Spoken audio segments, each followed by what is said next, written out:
are Seraphim? Hello, my name is Candace Johnson. I'm chair of the Seraphim Space Advisory Board. We are celebrating our 10th anniversary as one of the world's first and largest space and space tech investment funds. And we are absolutely thrilled to have with us today the Director General of the United Nations Office of Outer Space Affairs, Aarti Holla-Maini. Aarti is incredible. She is a lawyer. She has her MBA from HEC. She studied German law at the University of Passau. She is qualified as a solicitor of the Supreme Court of the United Kingdom. She has also done an exchange program with the New York University Stern School of Business. She is also an alumnus of a course by the International Space University. She is of British Indian origin, holds British and Belgian nationalities, and speaks English, French, German, and Punjabi fluently. She has worked in space, I think, for almost all of her professional life, starting out as the business development manager at Airbus Defence and Space, then becoming the Secretary General of what at the time was the EMEA, Satellite Operators Association. And then under her leadership, she expanded that EMEA Satellite Operators Association to have a more global scope, becoming the Global Satellite Operators Association. From 2013 to 2014, she was vice chair of the World Economic Forum Global Agenda Council for Space. She later served on the Global Future Council on Space Technologies. At the 2022 World Economic Forum annual meeting, she already was advocating heightened cybersecurity procedures around space-based services. She has become now in June 2023, the Secretary General of the United Nations announced that Aarti Holla-Maini would serve as the director of the United Nations Office of Outer Space Affairs. And we are absolutely thrilled to welcome her today. Welcome, dear friend and colleague, esteemed colleague, Aarti Holla-Maini. Thank you very much. Delighted to be here. Thank you for the opportunity. Candace, you forgot to mention that I also did, a few months with North Star, which I know is very dear to your heart. It is very dear to my heart, and thank you for mentioning it. I wasn't quite sure if I should or not, so thank you. Yes, and I'll never forget, when you came and we were opening the office in Luxembourg, and you said, "My time at North Star was brief but brilliant." Indeed, it was. Indeed. And I think it really did, give you some additional tools to all of the ones that you already have for this incredible challenge, Aarti, that you have accepted and that you are mastering. I think when I was getting ready for this discussion today, it occurred to me that this is probably one of the most important times in the history of space. And, when we look back at 1967 and we look at the space law that was written then, actually, the writers were, I think, very, future oriented in realizing what was going to happen. But of course, you are a lawyer and you are facing the challenges that have come up in the last, shall we say, 5 years, to continue to try and have a peaceful use of the outer space as we know it today. Yeah. And I believe this is becoming more and more challenging.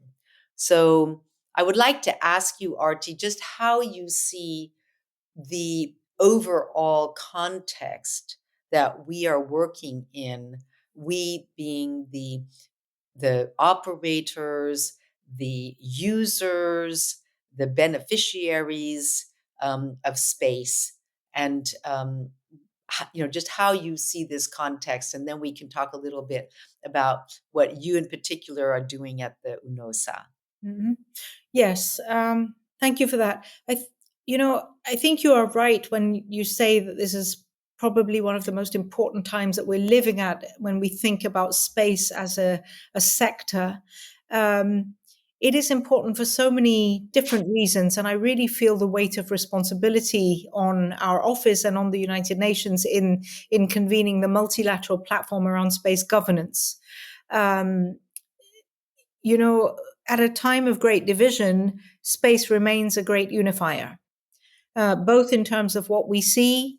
Even if the ISS's life is potentially limited, we still see collaboration in space. We still, every time we meet our astronauts or our taikonauts or our cosmonauts, each one of them will try to do their bit to hold us all together because they have seen how we are one.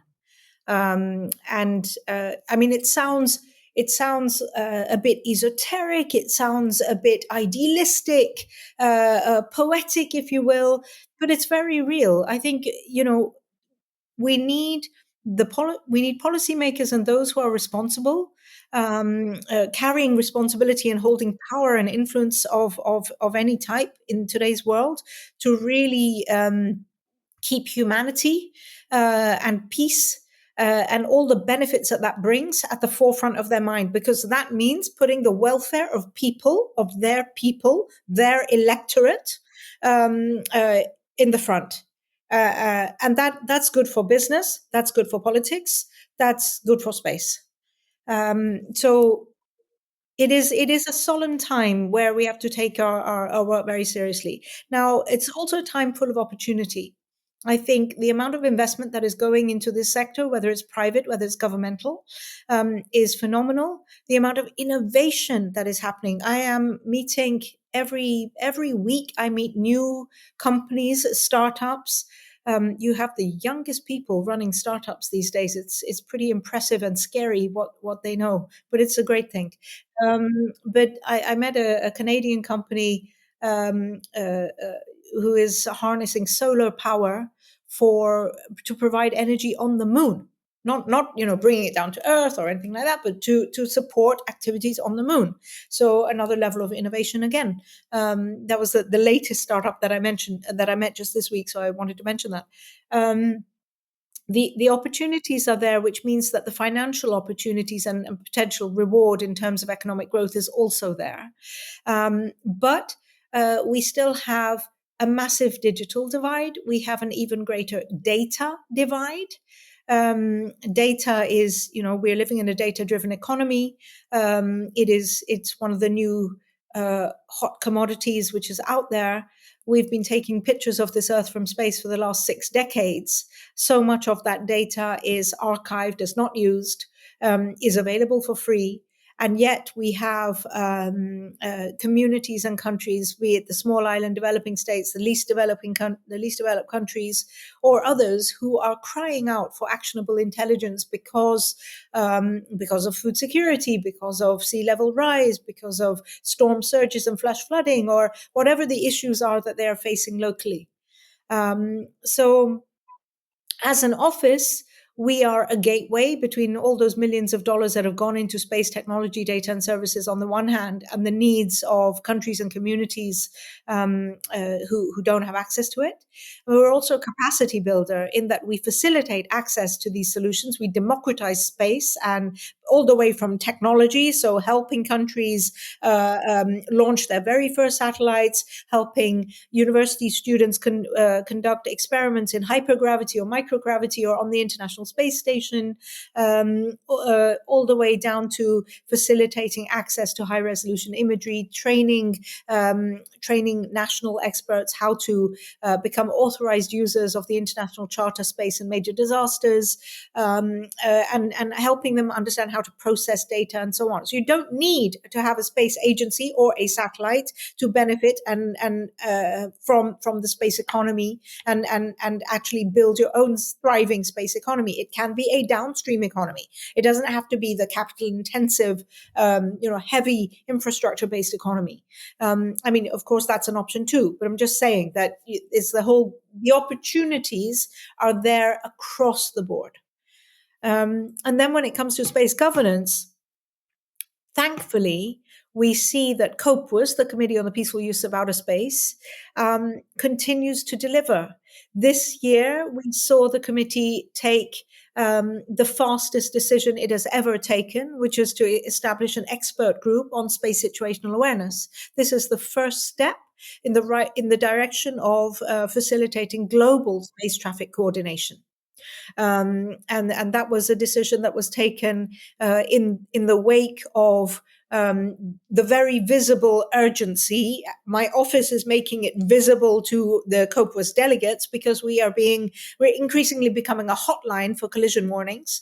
In the last 8 months, we received 2 calls one was from a company, one was from a space agency, both with conjunctions, important collision warnings with other satellites, and they were not getting responses from their counterparts, or they didn't know how to contact their counterparts. And UNUSA facilitated those contacts so that collisions could be prevented. And I said to the delegates, look, we're a United Nations office. We're not a hotline for conjunction warnings. We need an expert group to be established because we need some kind of an international mechanism to enable all operators from every country, be they public, be they private, to participate in space traffic coordination. And lo and behold, that was really the fastest decision that I've ever seen COPUS take. And so COPUS is keeping pace. We have working groups on space resources because we have so many companies who are going to the moon, planning on mining the moon, mining asteroids. What will they do with regolith? How will they use these things? I mean, we need rules and procedures and what have you. Well, not necessarily rules, but at least guidelines, principles, recommendations. We don't live in an era where you're going to find global consensus on binding rules anymore. We are living in an area where we need shared political will to come together behind agreed principles or recommendations, which then it turns on member states to implement and enforce at national level. Yeah. So if I may just stop right there, because I was going to ask you if you felt that we do need to have, because so many people are talking about this, do you think that we need to have new space laws? No. I don't think we need new space laws. I think the most important thing is to implement existing space law all the way from the treaties to the long-term sustainability guidelines and the space debris mitigation guidelines, and whatever new guidelines and recommendations and principles COPUS is currently working on, of which there are plenty. As I said, space resources, we have a first set of draft principles which the member states are currently negotiating. We have new LTS guidelines which are being proposed and which will be worked on. But, whatever is agreed, be it a binding treaty, be it a non-binding guideline, at the end of the day, it's all just paper unless governments take the political will that they have demonstrated in the multilateral forum and they turn it into action and implementation at the national level. So, some people say, oh, we don't want the UN to have more power. What power? The power resides firmly with member states. I mean, we adopted the LTS guidelines in 2019. Now I hear people throwing stones at COPUS saying, yes, but they're not binding. They become binding when member states implement them. If they wanted something binding at the UN level, they could have negotiated a new treaty, but they didn't want that. They wanted guidelines and they agreed. It's a monumental achievement. But over to them now to put their money where their mouth is and implement. Yes, absolutely. And Aarti, if I understand correctly, you also created, I think it's called a space bridge at the United Nations, where Can you tell us a little bit about that? I think it was a Sure. quite innovative, shall we say, instrument.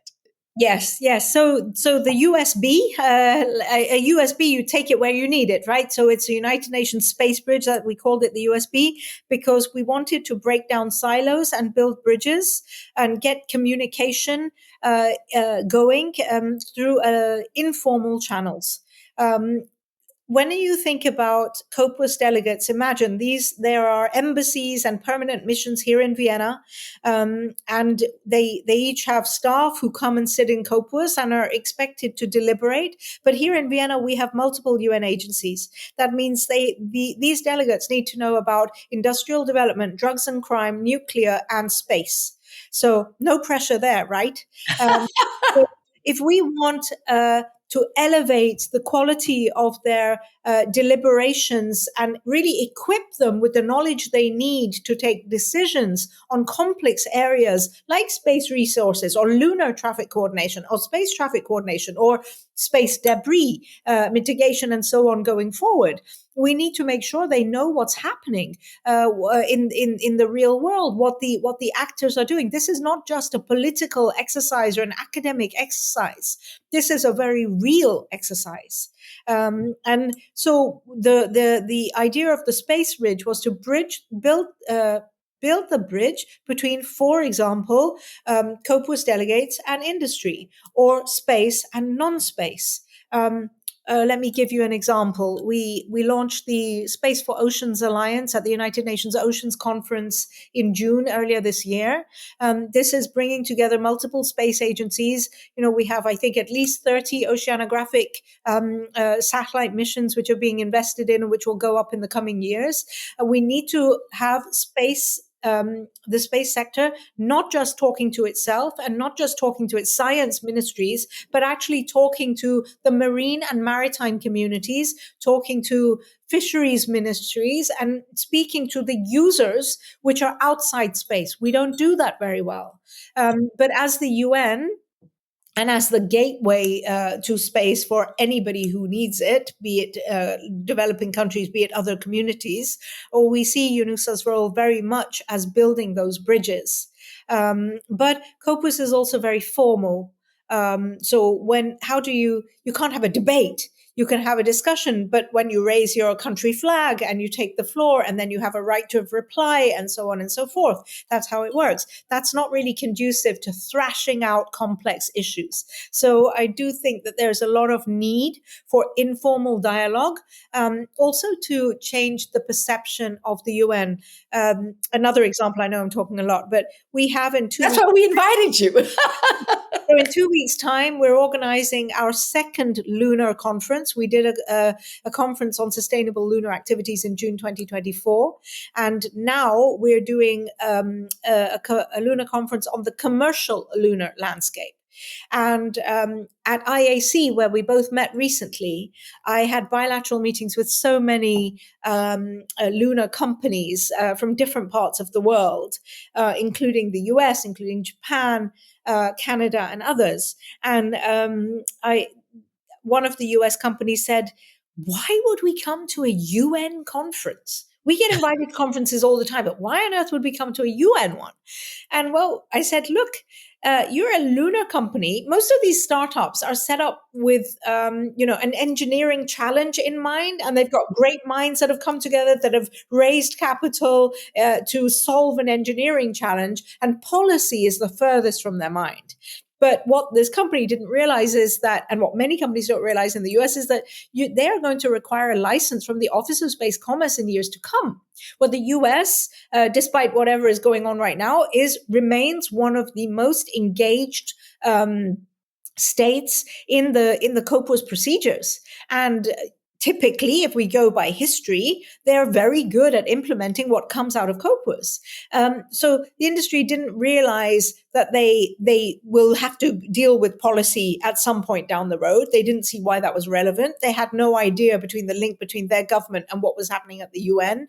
And they didn't know that in COPUS, we have a working group on nuclear power sources, which is relevant for the moon, a working group on the legal aspects of space resources, which is all about mining, which is relevant for the moon, ATLAC, an action team on lunar activities consultation, which is relevant for lunar traffic coordination, the International Committee on GNSS, which is working on lunar PNT and specifically a time zone for the moon, which is very relevant. So I want to shine a spotlight on the work of the UN, inform the real actors. This is what is being discussed in terms of governance. I mean, we say governance, we're not talking about binding rules, but still in terms of setting some kind of frameworks up for governing activities that go to the moon or around the moon, and giving them a chance to ask their questions, but also on day 2 of the conference to present their challenges and their needs so that the member states are informed and are not trying to do governance in a vacuum for what they think might happen.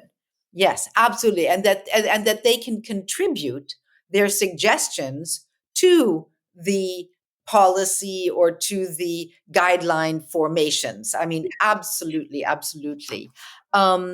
So Aarti, you've talked a lot about the United Nations and about the UNOSA. The United Nations also has another, shall we say, agency under its umbrella, which is the ITU, the International Telecommunications Union. Can you share with our listeners and our viewers how the UNOSA and the ITU work together and the various roles that each of them have? Sure. So we work together in the sense that UNOSA provides technical advisory missions on space law and policy, and the ITU has typically been one of the experts that we take with us always so that they can inform about spectrum and licensing procedures, which is squarely within their mandate and their field of expertise and not in UNOSA's. UNOSA is, I've talked enough about UNOSA. The ITU is all about orbital slots, frequency assignments, and so on. And so that is their mandate. UNOSA is all about safety and sustainability of space activities. And that includes space sustainability not in terms of frequency interference between GSO and NGSO or NGSO and NGSO, or even between satellite and terrestrial, but very much about space traffic coordination, active debris removal, these kind of things. So the physical aspects of space objects.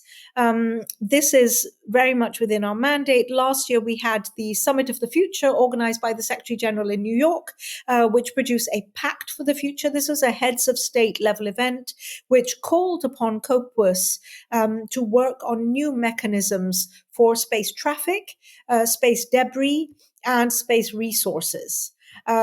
So reaffirming and making it clear for member states what COPUS is expected to do in the coming years and what the priorities are in view of space safety and sustainability. So I know that the ITU does have ambitions to extend further, both in fields of space, but also in AI. I mean, AI is not our concern apart from when it comes to satellite imagery. There we're trying to play a leading role. But when it comes to safety and sustainability of space operations and activities, that is what we are in charge of. I actually just returned from Working Party 4A, which has an action on it from the Radio Assembly of 2023 of the ITU, which took place in Dubai, to come up with a handbook of best practices for space sustainability and potentially also a recommendation for deorbiting of NGSO systems.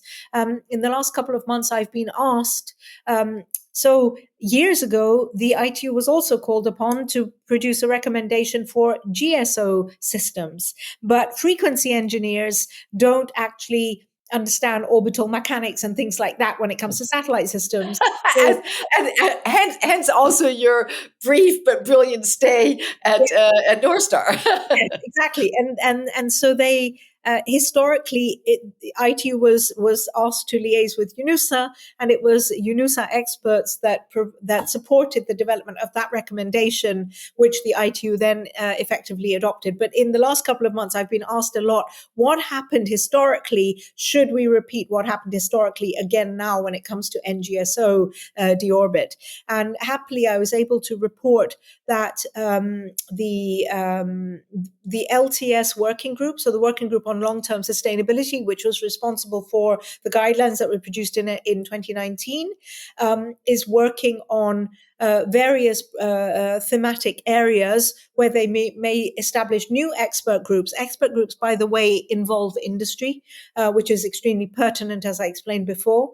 But some of those areas concern precisely not only debris mitigation and removal, but also deorbit and, for example, the 5-year rule and whether that should be changed or debated. These kind of ideas are coming up. There's been a proposal from one member state, which was that NGSO operators should be required to test their subsystems for deorbiting to make sure that they are functional and working before their satellites actually go up into their operational orbit. So there's many pertinent proposals which are being put in and debated and discussed, both within COPWAS in the LTS working group context, but also at the IADC, so the Interagency Debris Coordination. I can never remember what IADC stands for, but you know what I mean. They are also working on guidelines for MEO and NGSO disposal. So these are being worked on elsewhere. They do concern the physical aspects of space objects, not frequencies, and so on. So I think at the point that we are, especially within the UN, we must avoid duplication of activities and efforts, and we certainly don't want to make member states have to work harder. So, if, for example, Working Party 4A was to bite off more space sustainability work concerning physical objects, I wouldn't want to now ask the space experts who come to COPWAS to also have to go to Geneva and sit in 2 separate fora to discuss matters which are already being discussed elsewhere. Yeah, very, very, very good. Very, very, very clear. So just 2 things. So one, actually, you talked about one space, and which I like very much. And I also have been talking about one space, but perhaps in a different way, because I think that with the findings of the James Webb Telescope, that we can now really talk about deep space, near space, and planet Earth as one space. Yeah. So I think so. This is very important. And concerning the GEO satellites, and I know that that is something that is dear to your heart because you were the head of the GEO Satellite Operators Association for so many years. I am envisaging a second life for these GEO satellites due to in-orbit fueling, due to 3D and additive manufacturing, which could add payloads onto those existing structures that we have in the GEO orbit. Yeah. So I am hoping that we won't take them out, because I think that we really can give them a second life, kind of like recycling.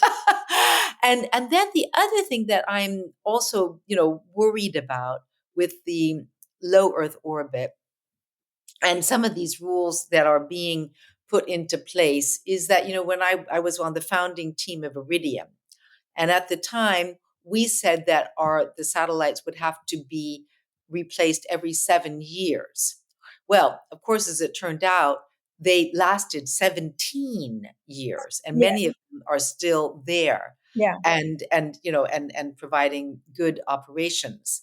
So one of the things that I'm also very worried about is that when we are destroying these, um, these Leos, Yeah. we are also, of course, creating a type of dust or, whatever you want to call it, in the ozone, which can also be detrimental.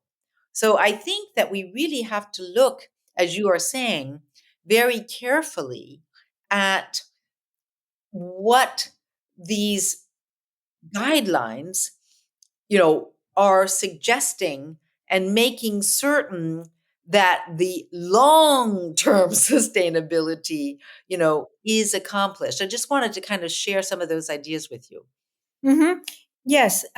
So one of the things that one of the thematic areas that the long-term sustainability working group has agreed on is precisely to discuss potential guidelines for ISAM, so in-space servicing, assembly, and manufacturing. And this is, of course, about the safety and sustainability of missions involving complex on-orbit operations, like you've said, life extension, refueling, inspection of onboard anomaly, logistics, cargo servicing, all of these things, but also deorbiting and active debris removal.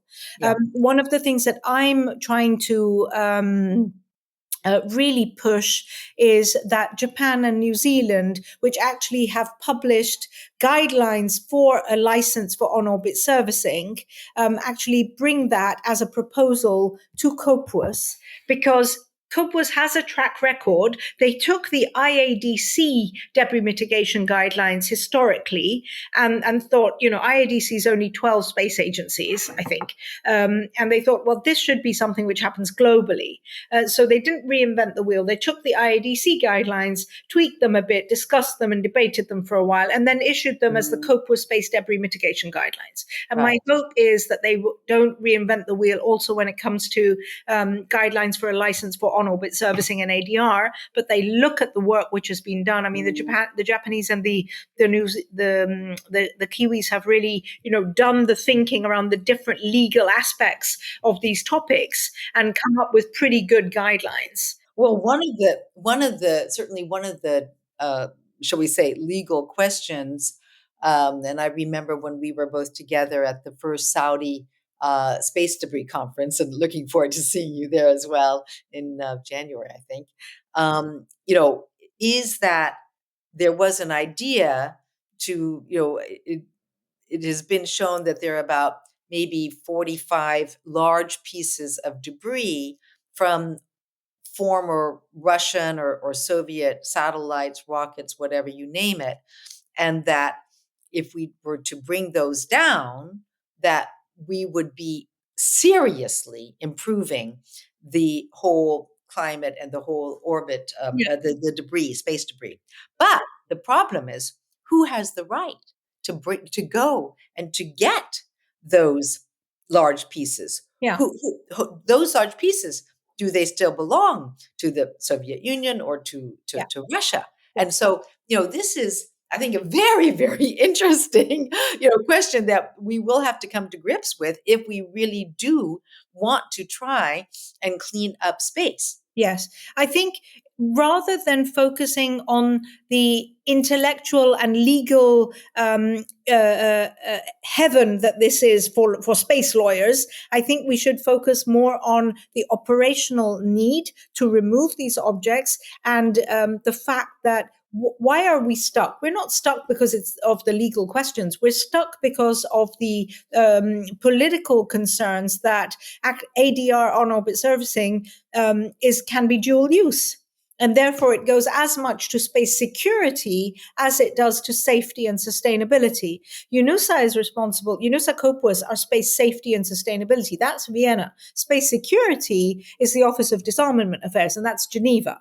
While COPUOS, because we do not, and we very visibly do not deal with security, we are able to consistently progress and deliver output and results. Geneva, on the other hand, has a much tougher job because all of the deliberations are seen necessarily through a political lens. Right. That makes it very, very difficult, right? But so Um, my hope is that by looking at these guidelines, we're fostering huge amounts of transparency. It's, here's the plans of what the project aims to do. I have the permission of the host and the client. Both governments are aware. The plans have been published, have been scrutinized. All the relevant questions have been asked, and the T's have been crossed and the I's have been dotted. All we can do to build trust is provide transparency.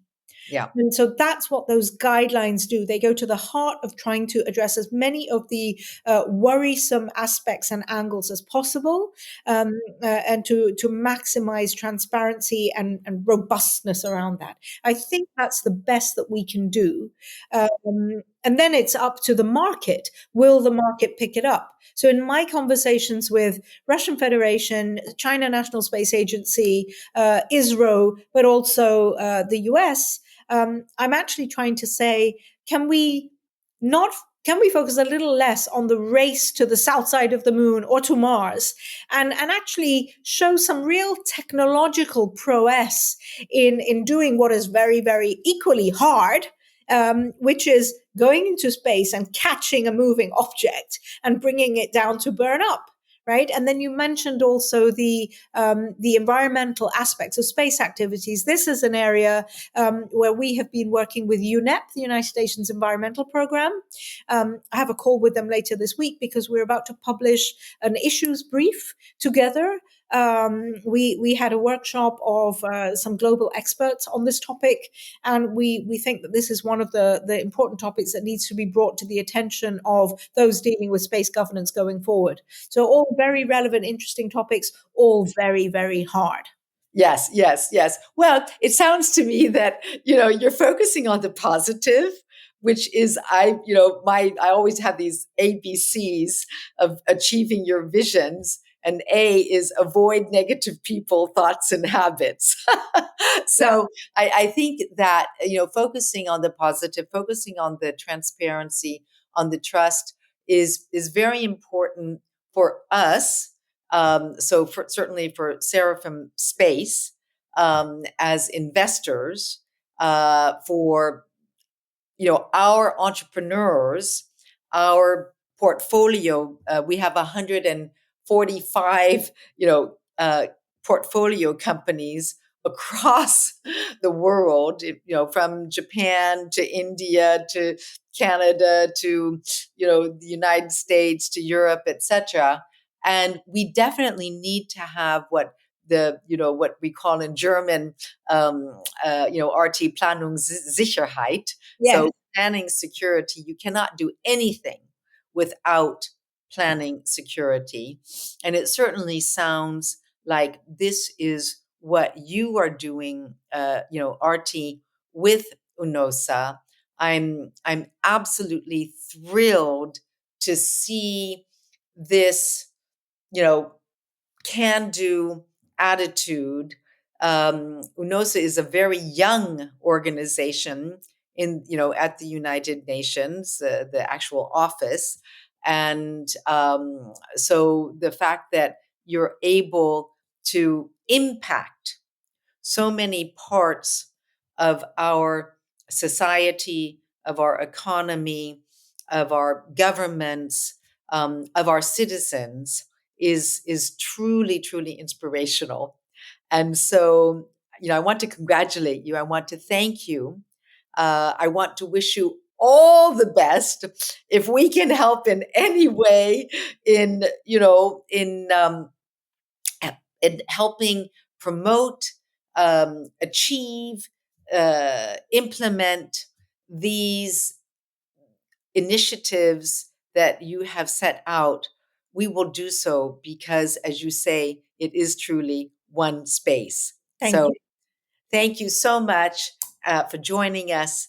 And we look forward to hopefully speaking again with you. Thank you very much.